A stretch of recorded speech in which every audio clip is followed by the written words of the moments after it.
فيه زيارة للغرب وظهر ذلك في طريق فكره وعقليته وبتأثير هذه الجلسات إلى الغرب اختلطت طائفة من الشباب المصري في حياة غرب الدين وأخذت تقع هناك في الأدب الغربي وتصيب وتجتمع اللذة الفنية الخاصة. أما في بلاد الشام فقد حصل هذا الانتصار.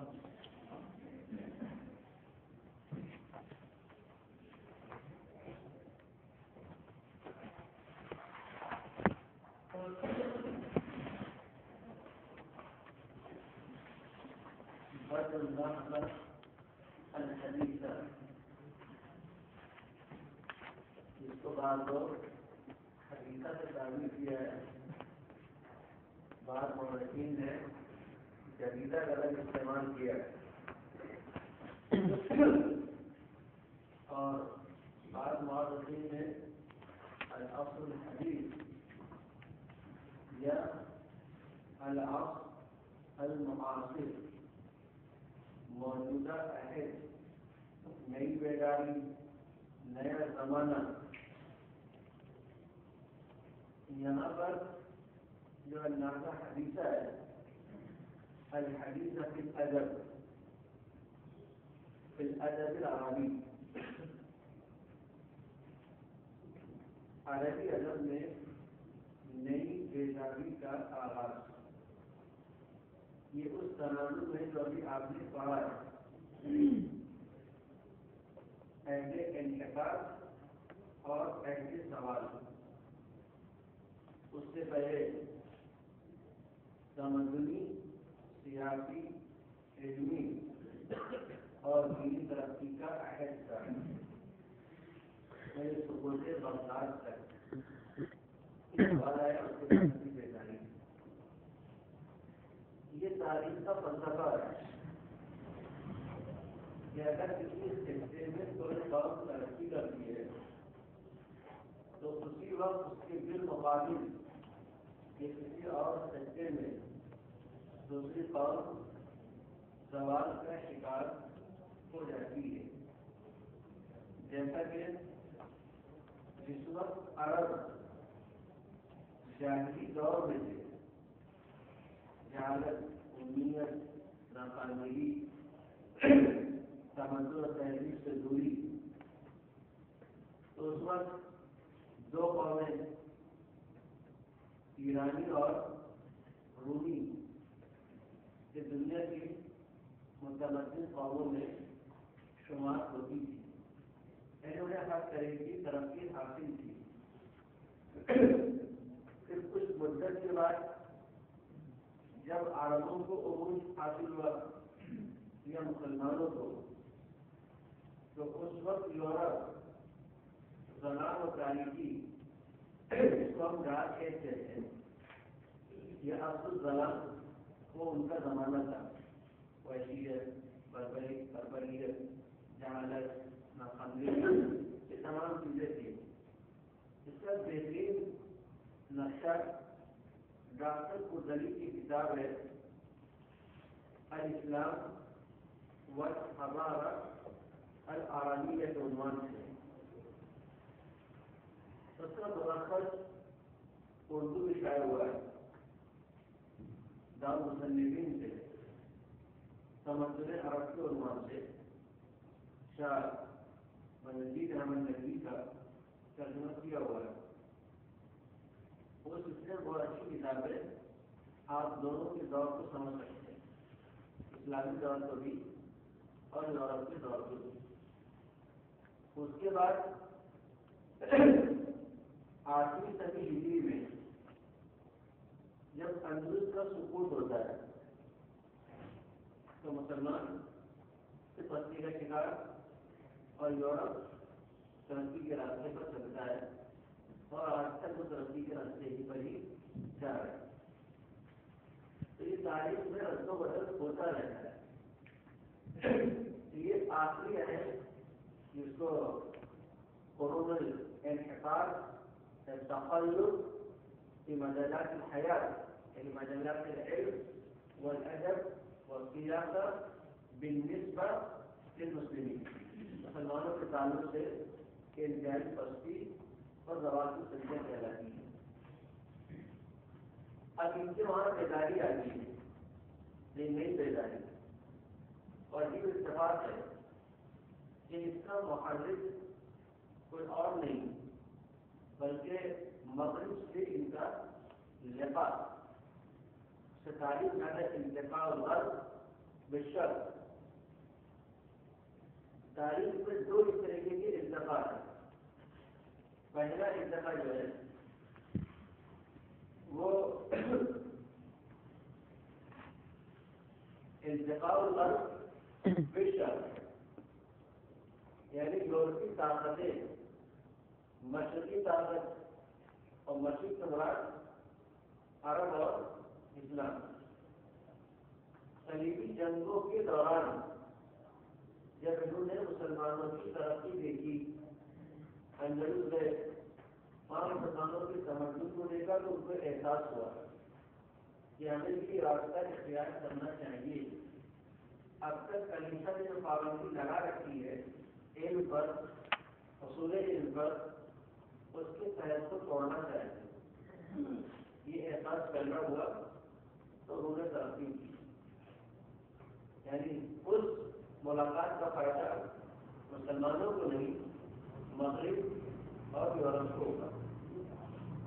پھر دوسرا انتقال ہے، یہ انتقال الشرق بالغرب ہے۔ یہ دو راستے سے ہوگا۔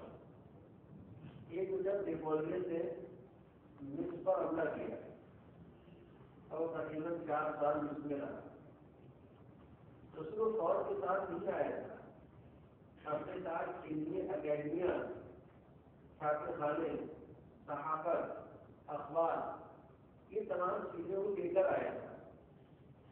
تو مصریوں نے ان چیزوں کو دیکھا کہ ہمارے وہاں چیزیں نہیں ہیں، نہ اخبار نکلتا ہے، نہ علمی اکیڈمیاں ہیں، اہل علم بھی نہیں ہے، اور انہوں نے اس راستے سے ترقی حاصل کی ہے، تو ہمیں یہ راستہ اختیار کرنا چاہیے۔ دوسرا، شام اور لبنان میں جو عیسائی مشنریاں کام کر رہی تھی، ان کو دیکھ کر عرب مسلمانوں میں ڈانگے پیدا ہوا کہ یہ لوگ تو صاحب علم ہیں، جہاں جاتے ہیں اسکول اور ہماری اسلامی زبان میں چھوٹے چھوٹے مکاتب اور مکتب قائم کرتے ہیں، بچوں کو مفت پڑھاتے ہیں، علم پر زور دیتے ہیں اور فسادوں کو دور کرتے ہیں، تو یہ راستہ بہت مناسب ہے، ہم کو بھی اختیار کرنا چاہیے۔ اور یہ کام اکیلے ایک خاتون نے کیا، انا مالک رحمان نے، اور اس کا مقصد دوسرا تھا۔ تو شام اور لبنان میں مسلمانوں یعنی عربوں نے ان کو دیکھا، انہوں نے علم کے راستے ترقی کی ہے تو ہم کو اپنانا چاہیے۔ دوسری طرف جب نیپولین نے مصر پر حملہ کیا، اس سے دائرہ پیدا ہوا۔ پھر جو مصری وفود گئے فرانس، جرمنی اور پھر برطانیہ کی طرف، انہوں نے وہاں سے پانچ واپس آئے، تو جو انہوں نے یورپ میں یا مغرب میں یہ ترقیاں دیکھی تھیں، علمی سرگرمیاں، نئی ایجادات، نیا تمدن، تو اس سے متاثر ہوئے اپنے ملک واپس آئے، تو اس کی بھی تحریک چلائی گئی۔ تو ان کا جو پہلا التفا ہے، یعنی جو نیپولین نے اس پر حملہ کیا ہے، خالی کتاب اس کی طرف اشارہ بھی کیا ہے، 1798 اور یہ 3 سال یعنی 1802 تک رہا ہے۔ پھر عربوں میں بیداری پیدا ہوئی تھی مصریوں میں اس کے خلاف، یہ ذقیل ہے یعنی اجنبی ہے، جس کو یہاں سے بھگانا چاہیے، تو اس کی پوری تاریخ ہے۔ تو وہ تو چلا گیا تھا، لیکن اس کے جو اثرات ہیں وہ باقی رہے۔ پھر محمد علی پاشا جو سب سے پہلے شخص ہے، وہ جامعہ ازہر کے فارغ ہیں، سب سے پہلے یورپ پڑھنے کے لیے وہی گئے، لیکن بہت زیادہ متاثر ہو گئے۔ آنے کے بعد جو ہے کہ مغرب کے راستے پر چلنے کی ترغیب کی۔ پھر اس کے ساتھ ساتھ مصریوں میں جو ناخواندگی اور جہالت تھی اس کو ختم کرنے کی کوشش کی. ان کا پورا خاندان ہے, اسماعیل بادشاہ علیوں نے یہ آتے ہیں دوسرے لوگ, تو یہ دور چلتا رہتا ہے. تو پہلا مورد مصر پر نیپولین کا حملہ, اس سے دائرہ پیدا ہوا, اور پھر وسائل نہضہ ان چیزوں کو اختیار کیا ہے. تعمیر جہاں سے آگے بیان کیا, اس میں سب سے پہلے صحافت اور پھر پریس, اس کے بعد مجالس علمیہ اور البحثات التعلیمی الواقعہ یا خارج, یہ چار وسائل ہیں. صحافت, پریس سے مراد ہے مطبع, تاکہ سمجھ کے آپ کو کتابیں اور اخبارات سچے, پھر علمی اکیڈمیاں, اور اس کے بعد وہ وفود یا ڈیلیگیشن جب مصر اور شام سے پڑھنے کے لیے گئے, واپس آنے کے بعد وہ تحقیق کریں. ایک پانچواں فیکٹر بھی ہے جس کو دارالترجمہ کہا جاتا ہے, کہ یورپ کے اثر سے مصریوں نے اپنے وہاں ترجمے کے ادارے قائم کیے. یعنی جو فرانس میں, جرمنی یا انگریزی زبان میں جو لٹریچر جو کتابیں تیار ہوئی تھیں ان کو عربی زبان میں منتقل کیا گیا. تو یورپ کے طریقے ان کے وسائل کے سامنے آئے, اس سے بھی عرب واقف ہوئے تو پوری قوم کو واقف کرانے کی کوشش کی ہے. تو سین کے اعتبار سے نیپولین نے حملہ کیا تھا 1798 میں. اس کے بعد محمد علی پاشا جو 1801 میں سامنے آئے, تو انہوں نے تحریک چلائی, نیپولین کو جانا پڑا. پھر وہ ایک ہی سال رہے. اس کے بعد خورشید پاشا جو ترکی تھا, اس نے بابر سنبھالی ہوئی. اس کے بعد پھر دوبارہ محمد علی پاشا 1805 میں واپس آئے اقتدار میں. پھر ان کے بعد یہ اسماعیل پاشا, اب اس کے دوران سب سے زیادہ ترقی ہوئی ہے, اور یہ چلتا رہا ہے تقریباً 1857 تک. پھر برطانوی سامراج آ جاتا ہے جس کو انتظام کہا جاتا ہے, جو خود تو وہاں کا حاکم ہی ہے, اس سے اپنے واقعات لے جاتا لارڈ کرومر کو, اور اس سے پہلے ڈنلپ کو, جو اصل کہا جاتا ہے کہ مصریوں کو اسلامیت سے نکال کر خالص مادیت کے رنگ میں رہنے کی کوشش کی ہے.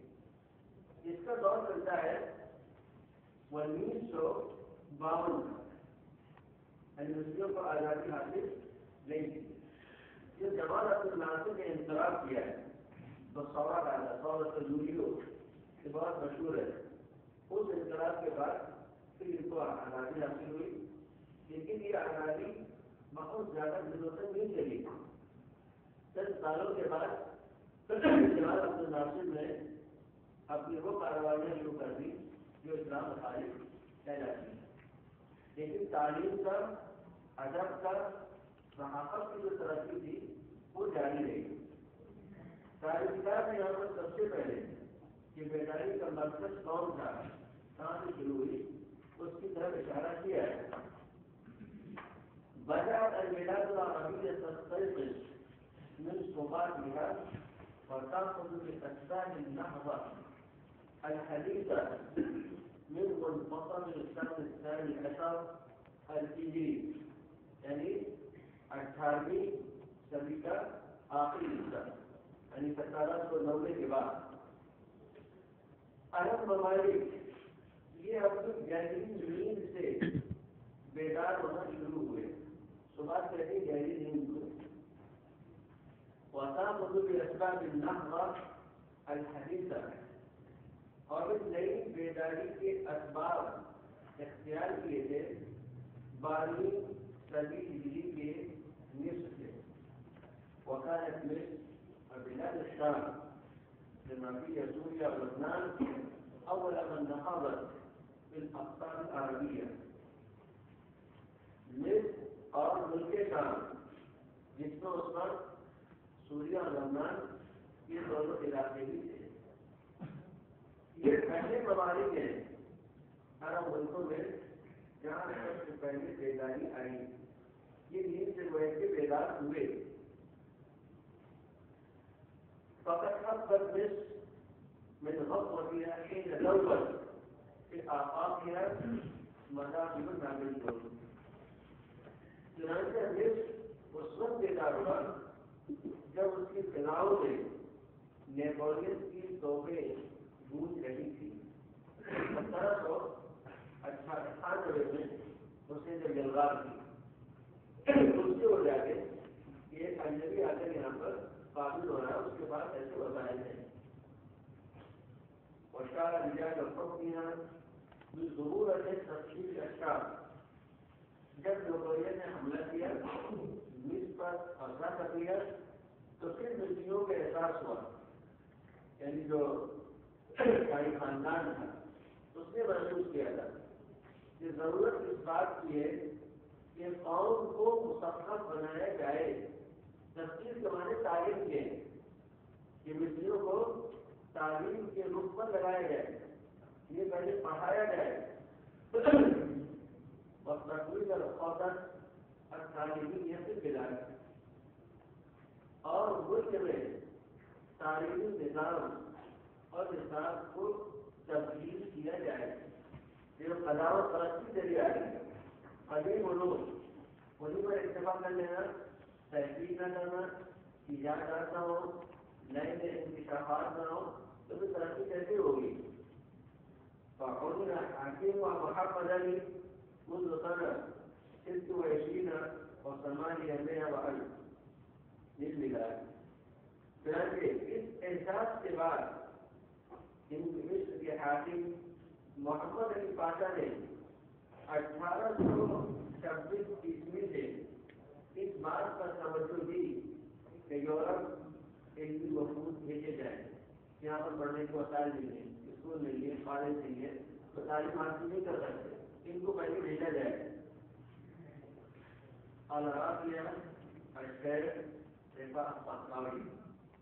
جو سب سے پہلے وقت کیا تھا اس میں بڑے نام شیخ رفاعت اصفہانی کا ہے. انہیں بارے کہا جاتا ہے رائد النہضہ الحدیثہ فی مصر، جن کا انتقال 1873 میں ہوا. وكان أزهريا مثقفا بالثقافة الدينية. یہ مغرب جانے سے پہلے خالص ازہری اور ایک دینی عالم تھے. اس ہندوستان میں یہ قدیم جو جلد نظامی ہے اس کے جو عالمی ہوا کرتے وہی حیثیت ان کی بھی تھی. لیکن یورپ جانے کے بعد پھر ان کا ذہن بدلا کہ زندگی میں ترقی کے لیے صرف یہی لائن کافی نہیں ہے. یہ جو نئے وسائل ہیں، حالات بدل گئے ہیں، نئے تقاضے ہیں، ان کو اختیار نہیں کریں گے تو آگے کیسے بڑھ سکتے ہیں. وہ اب ترقی ہی مغرب کے سفر نے ان میں کافی اثر ڈالا، یعنی طریقہ تصور بدل گیا. اور رہا بداری کے طریقے فکری ہی و عقلی یقین. یورپ کا یہ اثر ان کے طرز فکر اور ان کی ذہنیت سے ظاہر ہوتا ہے کہ کتنا متاثر تھے، اس کی رنگ میں سوچنے لگے تھے. اور متاثر حال یہ بحثات للغرب اختلفت طائفة من الشباب المصري في حياة الغربيين.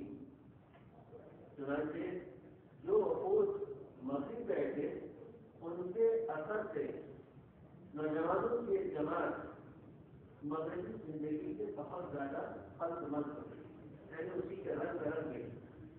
مغربی کیا نے اپنی کتاب میں لکھا کہ افسرہ بین فکرہ اسلامیہ اور فکرہ غربیہ الاقطار اسلامیہ، یعنی اسلامیت اور مغربیت کی کشمکش ہے.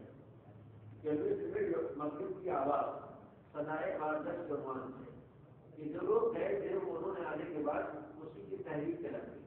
سب سے سب پہلے پیش ہوئے مولانا موسیٰ اور یہ حسین سے بڑی کتابیں تھی مستقبل ثقافت مصر، مستقبل میں مصر کی تہذیب کیا ہو، تو اس نے صاحب ان کے دعوت دیے کہ اگر کچھ بھی کرنا ہے کام کر کے وہ طریقہ اختیار کرے ہے۔ ایک ظاہر اس کی بات نہیں ہو سکتی ہے، اس طور پر علمی اعتبار سے، تمدن کے اعتبار سے، سیاسی اعتبار سے، لیکن مسلمان یہ حکومت دعوت بلکہ عقیدہ توحید کا بھی ہے، اس کی اپنی ایک شناخت ہے، تہذیب ہے، اس کا ایک کلچر ہے، اس سے سمجھوتا نہیں کیا جا سکتا۔ اگر یہ چیزیں ختم ہو جائیں گی تو پھر کوئی بھی تہذیب اختیار کرنے کا فائدہ نہیں ہے۔ ہاں، ان سے کوئی رد نہیں پڑتی ہے، ہمارے اقتصادیات کو نقصان نہیں پہنچتا ہے تو اس کو اختیار کرنا چاہیے، بلکہ ضروری ہے کہ اس کو اختیار کیا جائے۔ واقعہ ابھی بھی ایک ہلکا ایسا موجود ہے، میرے اسکول میں پڑھنے کی کیا ضرورت ہے، تو وہ ہے جو اسکول کی محنت کی طرح انہیں رائے کا علاج اختیار کرنا چاہیے کہ ہمیں یہ بھی لینا ہے اور اس کو بھی اختیار کرنا چاہیے جو نظریے کی دعوت اور اس کا مانا ہے۔ اگر اس میں بھی کمزوری ہے وہ اگر اچھا کام ہونا کا یہ جماعت گئی کہ اس نے مغرب میں جا کر پڑھنا شروع کیا، یعنی وہاں کی لٹریچر کو اور ترکی کو فائدہ اٹھایا وتستني اللذة الفنية الخاصة، اور وہاں پر جو فنی لذت اندوری ناز و نعمت یا تصویر سبق کا سامان تھا اس کو بھی حاصل کیا۔ ایک نئے نئے فنون سے واقف ہوئے، قصہ ہے، مقالہ نگاری ہے، نامی نگاری ہے، ڈرامہ نگاری ہے، یہ اس وقت عربوں کی چیزوں کا چلن نہیں تھا، صرف مقامات کا چلن تھا۔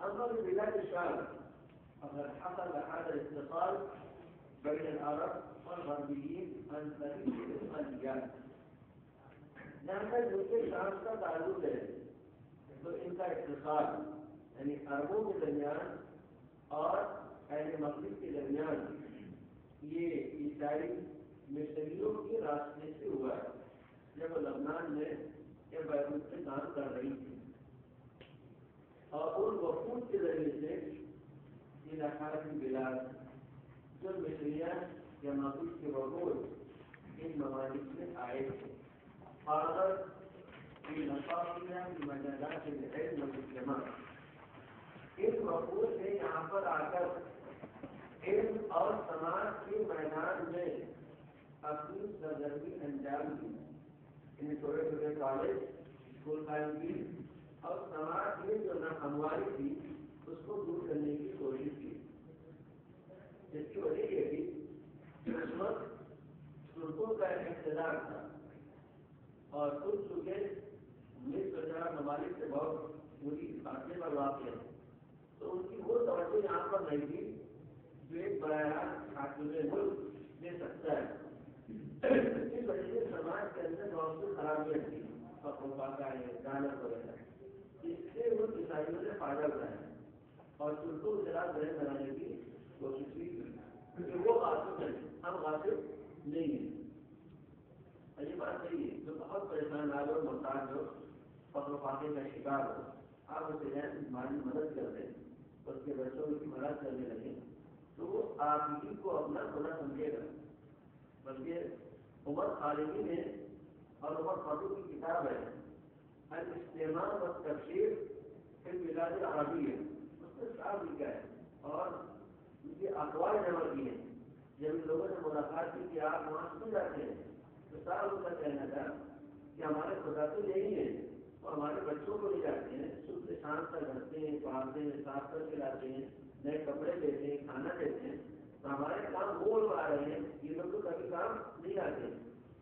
ہمارا حال برا ہے کہ ہم تنظیم پر تنظیم قائم کرتے ہیں ایک ہی جگہ پر آپس میں لڑنے کے لیے، آدمی موقع ہے ہندوستان میں کام کیا جائے غیروں میں جا کر تو اس کے حالات میں بہت فرق آئے گا کہ اس سے فرصت نہیں ہے، بلکہ ایک عالم لگا ہوا ہے، ان کو کافی کہنے میں جو اس کو لگے ہوئے ہیں، یہ اس کو عالم نہیں مانتے ہیں، وہ اس کو عالم نہیں مانتے ہیں اور یہ ہم کو نہیں مانتے ہیں۔ ملیں گے شام کو کہیں گے یار ہم ساری یہ سال کی ساری سوال ہے اسی میں خدمت ہو رہی ہے. سے پوچھا جائے کہ آپ نے اپنے علاقے میں برادران وطن کتنے لوگوں سے ملاقات کی تو صفر لکھیں گے. ہاں یہ تو کہہ سکتے ہیں کہ اتنے لوگوں کو علم سے محروم کیا بڑی لسٹی لگائے گی. تقرير طبقة من المخصصين للثقافتين الاثنتين. هذه الأقام لك الجبل محاولة السليم خاص كراتا کبھی لوگ یہ نہیں کیا ہوگا یا کسی بڑے استاد کی تقریر ہے تو آپ مسجد کی تشریف بندے سے کیا جاتا ہے تو یہ تقریر ہوگی نا کہ یہ ہمارے کام کے لوگ نہیں ہیں ہم ان کے کام کے نہیں. تو ٹھیک ہے آپ اپنے دنیا کو بتا رہے ہیں وہ دنیا کو بتا رہے ہیں نتیجہ کیا نہیں ملے گا. آپ جگہ کی رہیں گے. دین بھی جا رہا ہے دنیا بھی جا رہی ہے. دوسرے لوگوں سے دنیا حاصل کر رہا ہے کچھ اٹھا رہا ہے انجام وغیرہ نہیں کیا ہوگا ممکن ہے اس کی نیت بدل جائے تو وہیں مل جائے تو صحیح راستہ اختیار کریں. اور آپ صاحب کچھ جانتے ہوئے بس راستے اختیار کریں کہ مناسب نہیں ہے. تو اللہ مستعمل شافعی کے نام ان لوگوں نے عوامی سطح پر کام کیا ہے. عوام سے نہیں گئے عوام سے رابطہ قائم کیا. وقع ذلك في التقرير الطبقة المخصصين للثقافتين الاثنتين المقامية العربية. اس چیز سے یعنی عیسائی دعوت میں اس کو تفصیل بھی کہتے ہیں اور مشنری بھی کہا جاتا ہے. اس عمل میں تعلیم یافتہ حضرات کا ایک ایسا طبقہ تیار کر دیا ہے جو دو تہذیبوں کا حامل تھا. ایک اپنی قومی عربی تہذیب اور دوسری غیر ملکی یعنی یورپین اور مغربی تہذیب کا حامل. وقت کا نفر النفر جب انہیں دو تہذیبیں سیکھ لی تو اس نے قناعت نہیں کی آگے بڑھنے کی کوشش کی. وقت کا نفر النفر القرآن معاً اس اعتبار سے دونوں ملکوں کی بیداری ایک ساتھ شروع. فرق یہ کہ وہاں فیکٹر نیپولین تھا اور شام میں عیسائی مسیحیت. فلما توفي محمد علي امام علي باشا حدث ركود في الحركة العلمية في مصر. لیکن جب محمد علی باشا کا انتقال ہو گیا تو پھر مصر کی علمی تحریک میں رکاوٹ ظہور پیدا ہو گئی. یعنی ایسے افراد نہیں رہے جس تحریک کو آگے لے جاتے. اسامہ مدارس الى عهد حفیدی الخلیل اسماعیل. یہ صورتحال ان کے پوتے خطیبی اسماعیل خطیب یہ اس خاندان کا لقب جو حاکم ہوتا اس کو خطیب کہا جاتا ہے. اس وقت عن الحركة العلمية في القطب الإسلامي ومركزه الرئيس بيروت. جبکہ دوسری طرف ملک شام میں خاص طور پر اس کے مرکزی شہر بیروت میں یہ علمی تحریک غلط صاحرتاً مسلسل آگے بڑھتی رہی. دونوں سبق کو پھر اس میں ٹھہراؤ دیا ہے. پچھلے شام ترقی پہلے کی مصر سے بعد میں صرف مصر میں رکاوٹ پیدا ہوئی شام میں تو مصر آگے نکل گیا. اور اکثر علمی دنیا میں علمی ادبی دنیا میں تہذیبی دنیا میں عالم عربی کی جو قیادت ہے وہ مصری کو حاصل ہے. لکھایا ہے سب سے زیادہ لکھا گیا مصر میں چھاپا گیا عالم عربی یعنی خلیج اور سعودی میں اور پڑھا گیا بر صغیر میں. فاستطاعت ان تزوج مصر بعدد من ارباب الاقلام.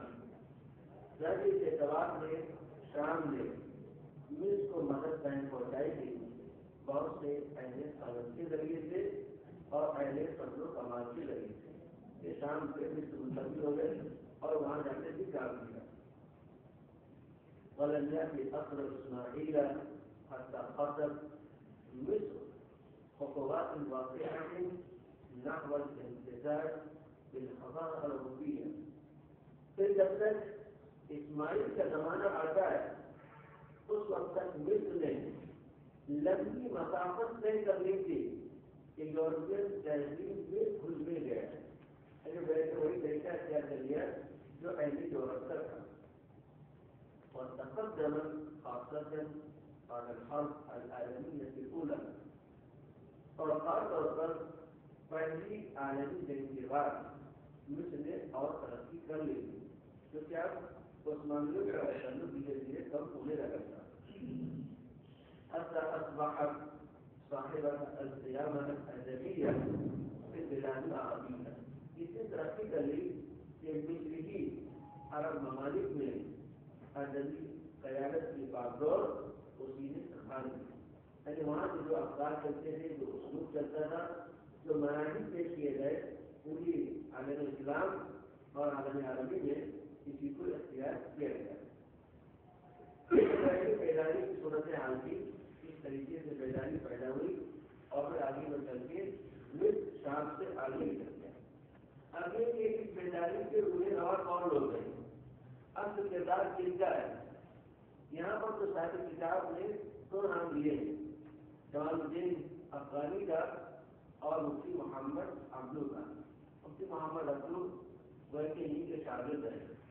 ان کی اپنی تحریک کر رہی تھی، لیکن جب افغانی مصر گئے ہیں اور پھر وہاں جانے کے بعد ان کی ملاقات ترکی میں ہوئی ہے، بعد میں فرانس میں، تو مفتی محمد عبدو جمال الدین افغانی کے افکار سے بہت متاثر ہوئے.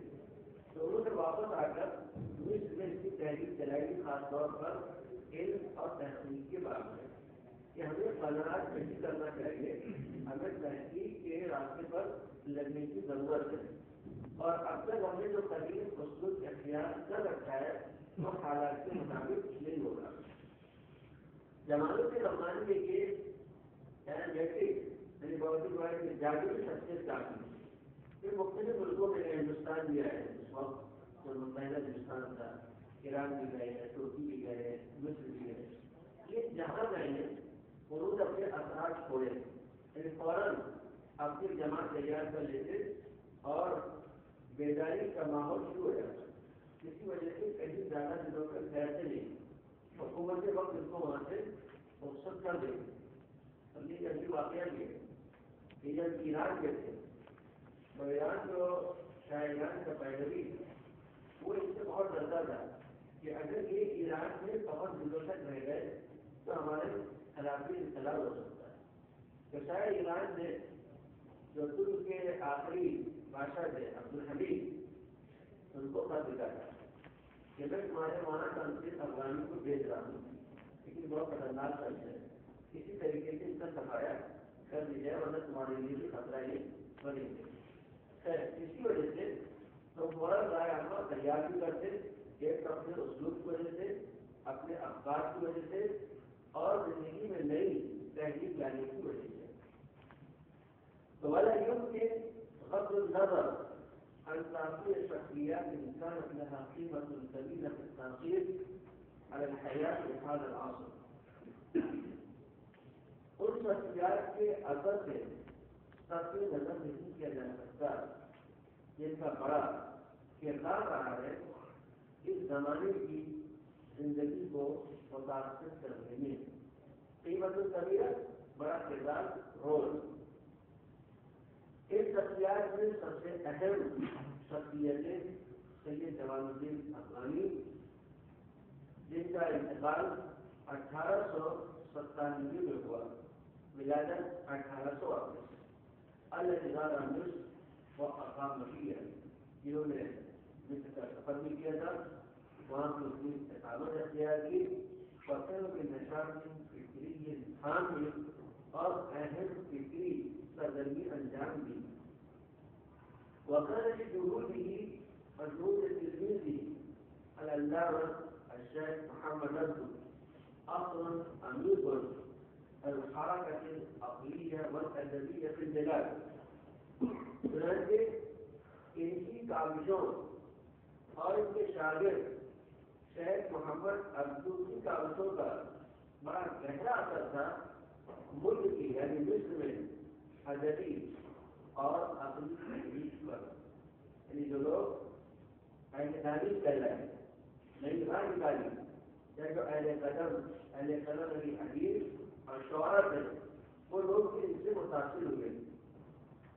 پھر ان دونوں نے القرۃ الوسطیٰ کے نام سے ایک نیا پرچہ نکالا جس میں بلکہ نئی سب کہتے ہیں اصفہ اسلامی ہے اسلامی بیداری پیدا کی. تفضل الناس بالفکر الاجتماعی والسیاسی الحیوی البنا.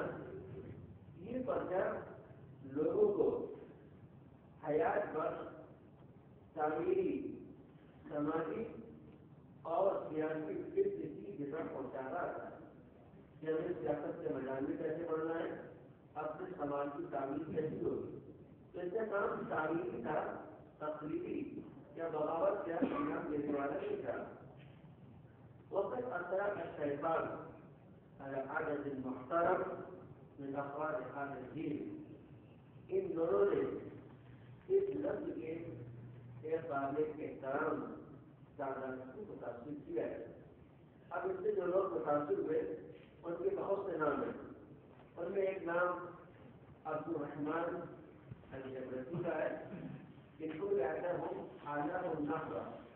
یہ لوگ بھی بیداری کے نمائندہ قلم یا نگران ہیں. تو عبد الرحمن الجبرتی ان کی تاریخ میں بہت اچھی کتاب بھی ہے. ان کا انتقال 1825 میں ہوا. ایک اور ہے محمد مہدی, یہ اگر کے شاعر تھے.